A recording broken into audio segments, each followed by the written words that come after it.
Well, I know I'm cheering you guys up this morning.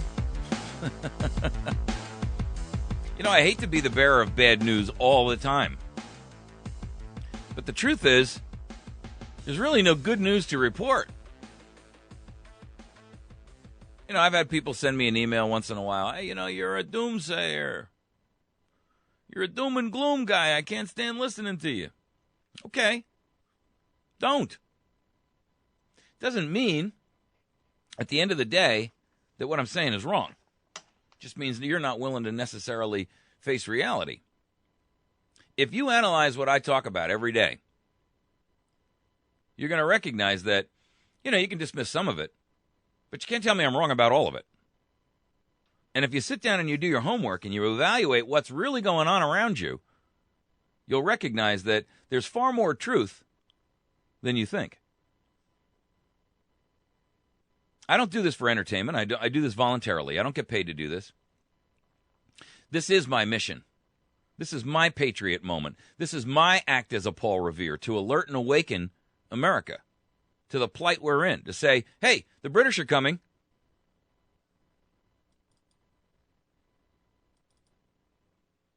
In fact, this is my opportunity to say, not only are the British coming, they're here.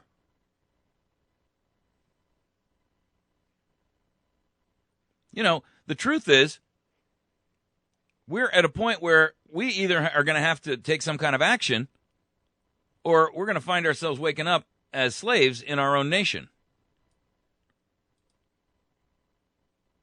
You got all of these agencies. The Department of Homeland Security out there is the topic of this one. And their own security literally is non-existent, folks.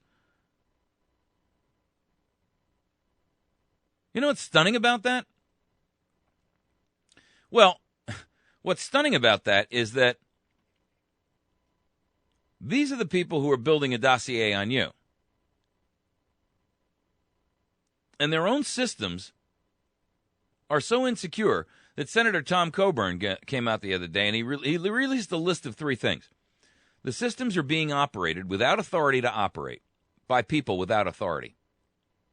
So that means that who knows who's into your records? 2, their plans of action and their milestones for security are not being created for all the known information security weaknesses, nor are they being mitigated in a timely manner. So they know it's out there, but they refuse to fix it. They don't even care. And it's not just open to hackers and scammers and thieves and identity thieves. It's open to foreign governments. Baseline security configuration settings are not being implemented for all systems. Additional information security program areas that need improvement include incident detection and analysis. That means they don't even know when they're being hacked. Specialized training, account and identity management. They don't even know who's got the accounts out there. Some guy could leave the DHS and go rogue and start selling your stuff. An Edward Snowden with a malevolent purpose. Contingency planning. And finally, the department still needs to consolidate all of its external connections and complete the implementation of personal identity verification compliant logical access on its information systems and networks. He came out and said, this shows major gaps in DHS's cybersecurity, including some of the most basic protections that would be obvious to any 13-year-old with a laptop. DHS doesn't even use strong authentication. They use antiquated software that's full of holes. Its components don't report security incidents when they should, or in other words, when they're being hacked. And they don't keep track of weaknesses when they're found. And they don't fix them in time to make a difference.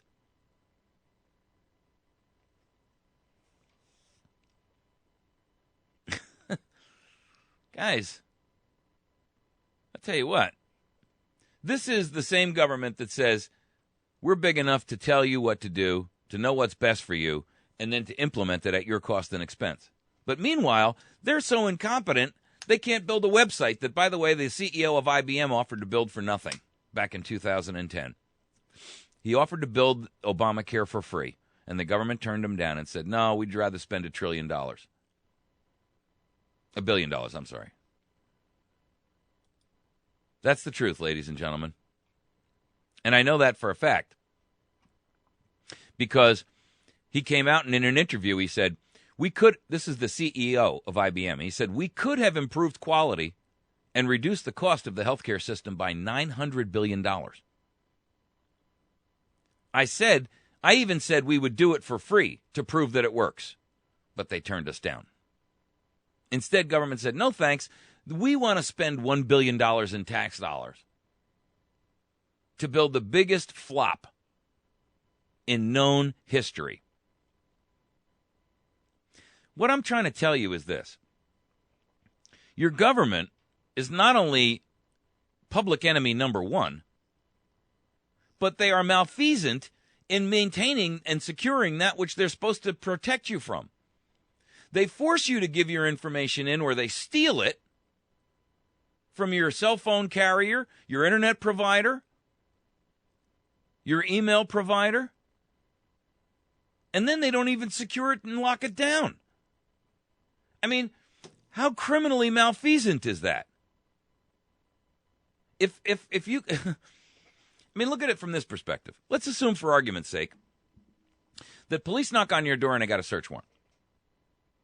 And they come in and they say, look, somebody's accused you of stealing, so we got to take all the jewelry in your house.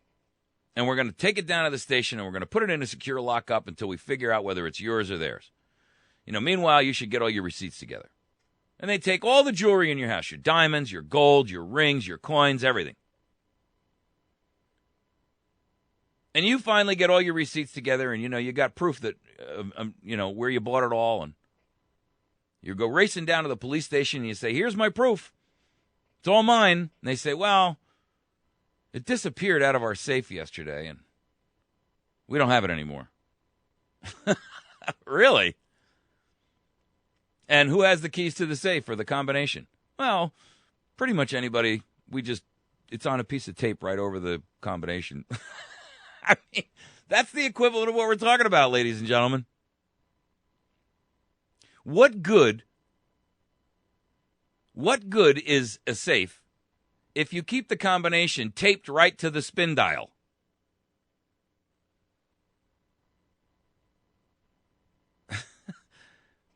Your government is forcing you by law to sign up on Obamacare, which shares your information with the DHS and the IRS and the Social Security Administration and Medicare and Medicaid, and God only knows how many other departments. They won't even tell us, even under oath and testimony.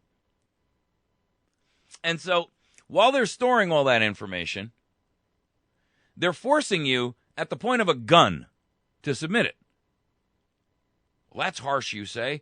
They're not pointing a gun. Of course they are. They're telling you that that it's a law and you must abide by it. And there's a penalty if you don't, and it's going to be a fine. That is the point of a gun. Maybe they're not offering to throw you in jail for it, but if you're going to be penalized, if you're going to be considered to break the law,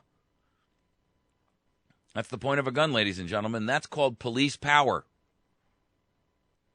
They are coercing you to submit your private personal information, your health records, your tax and income information. Your health records. The most private thing you could have. Even more private than your income, because the IRS already knows that. But how private is it for you to know, for you to keep your own health information secure? I mean, you have a right to keep the fact that you've got a medical problem to yourself. That's nobody's business but you and your doctor and your family. It's nobody's business that you've got some kind of you've had a hysterectomy or you've had some kind of mental health question that you dealt with when you were in a bout of depression because one of your family members passed on. It's nobody's business that you have diabetes. It's nobody's business that there's a history of dementia in your family. It's nobody's business that you had breast cancer and both of your breasts were removed. It's nobody's business that you've had testicular cancer and you're now a eunuch. It's nobody's business. But now everybody knows. Because there's no security. Anywhere. This guy who was in there testifying the other day said he's not authorized to hack in. He's a white hat hacker. His name is Kennedy. I've talked to you before about this guy. He's paid by companies when they build a brand new website to go in and hack it on purpose to see if he can't violate their security. And when he finds out where the holes are, he goes back to them and he says, here's the 3 holes I found, fix them. And they do.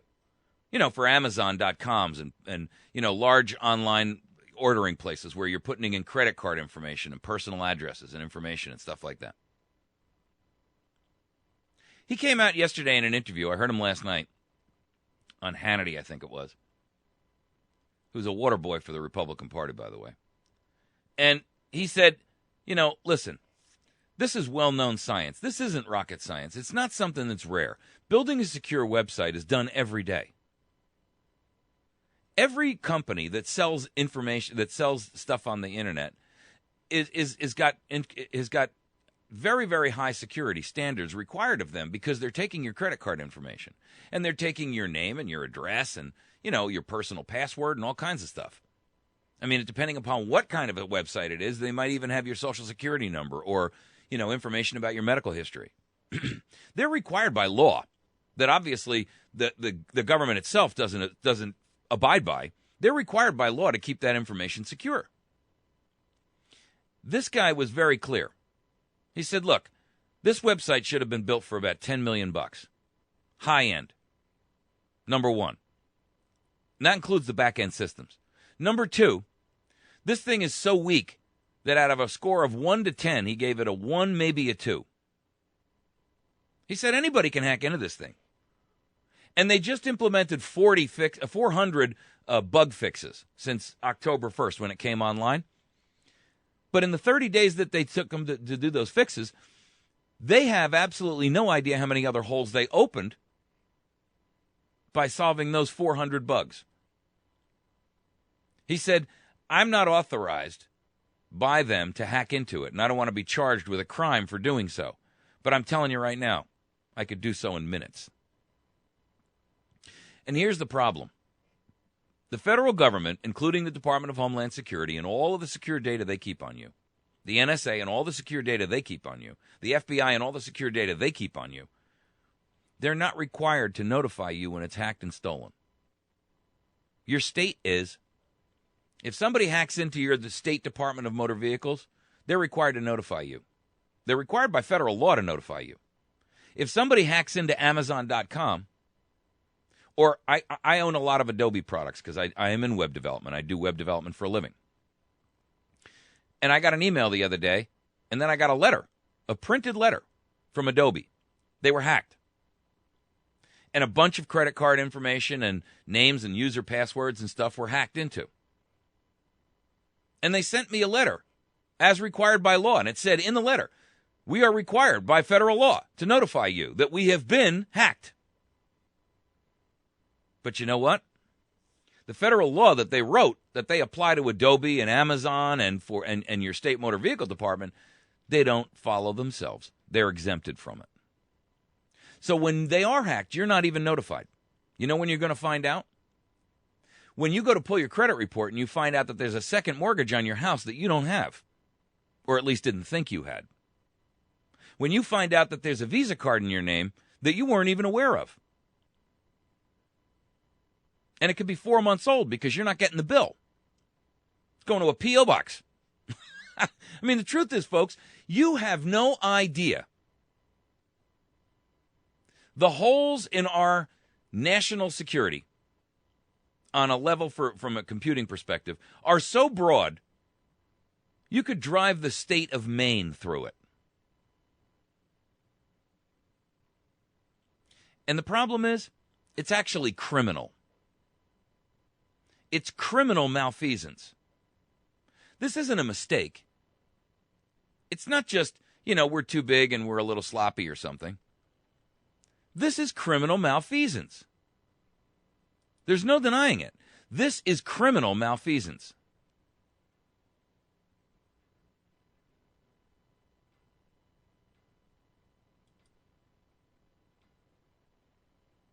The truth is that when we talk about this level of malfeasance, there's not much that we can do about it. I don't know how we resolve the problem. Because the way it sits now, they're not accountable. We can't hold them accountable. We can't make them be accountable. They're too big. They're too powerful. They don't really care. And so we're stuck in this loop. What do we do? How do we get around this?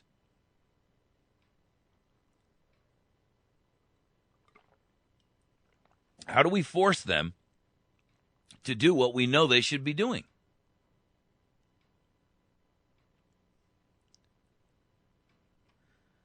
I got to tell you, the answer lies in what we should be able to. The answer lies in what we should have been able to do, which is essentially take back our government by one of two methods. Either constitutional limits placed on these monsters that force them to do the right thing, which is almost impossible unless we do it without their authorization, because they're not going to give us permission to strip their power, or we have to do it under massive peaceful civil disobedience.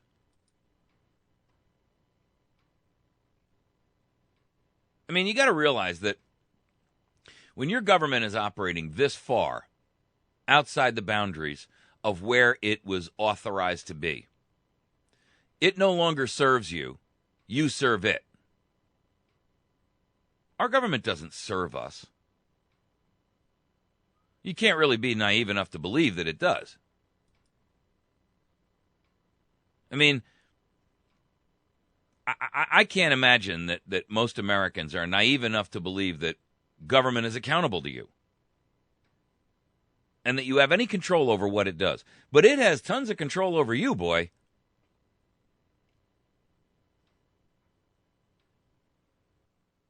You see, the problem, when you're talking about this kind of level of incompetence and malfeasance, is that with all of this information, with all of this stuff they're capturing, you're pretty much, shut down. There's nothing that you can do to protect yourself, because you've got, by their own admission now, well, not by their own admission, by a leak, they're sitting there and they're capturing and collecting all this data on you.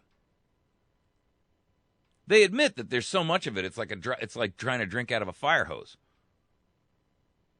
I put a thing up on our website, americasvoicenow.org, a link where there's like a short video that was put together by the UK Guardian, who has broken the story on this thing originally with Edward Snowden, and what they're doing and how they're doing it, and it's kind of like a 3-minute video on what does the NSA actually do? Because a lot of people don't get it, and if they're not into computers, they really don't get it. But when you're talking about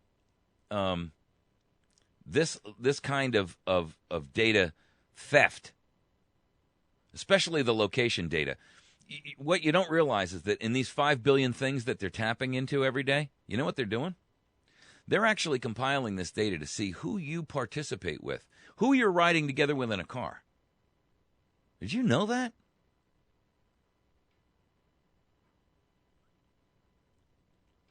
They're actually figuring out who is connected to whom, because they say, well, the GPS location of this guy, Mike, is at 4th and Main. And we see another guy named Charlie who we've got our eye on, and he comes up and he connects with Mike, and the two of them are together for a half hour.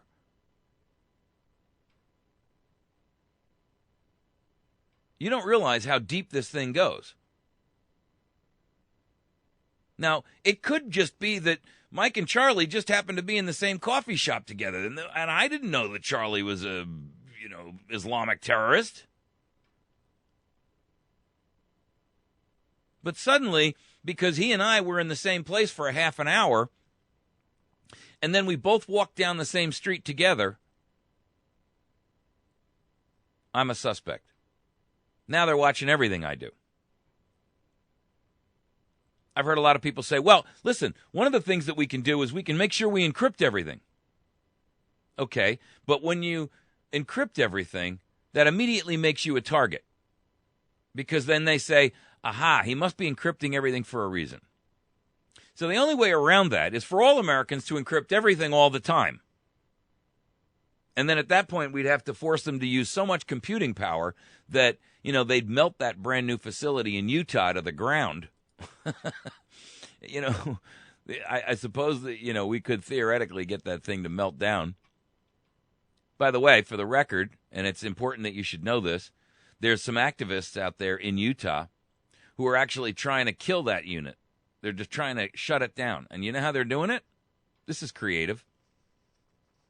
They're trying to shut it down by turning off the water and the electrical supply. Legally. The activists want this, it's called the OffNow Coalition. I gotta love that. How nice is that, right? The OffNow Coalition. And they say that the Achilles heel is obvious. The key vulnerability is that they rely on local utilities to provide power and water. And if they can turn off the power and by the way, in the case of a facility like this, they use an extraordinary amount of water because that's how they cool these computers. And if they can turn off the water, they can shut the system down. The article's actually in U.S. News. I'll post it up in the comment section or the subject section of this video. It's on our website and it's on our Facebook page. They're calling, there's a state act in Utah right now called, it's a draft level, it's called the Fourth Amendment Protection Act. And it would forbid local governments from providing services to the federal agencies that collect electronic data from Americans without a personalized warrant. So by that, if they can get it passed, essentially, they wrote this in conjunction, by the way, with the 10th Amendment Center, who, if you follow this show enough, I really like the 10th Amendment Center. I think they're doing great work. And so what they're saying is if we can get this thing passed, we can say you're prohibited from offering them electricity and you're prohibited from offering them water.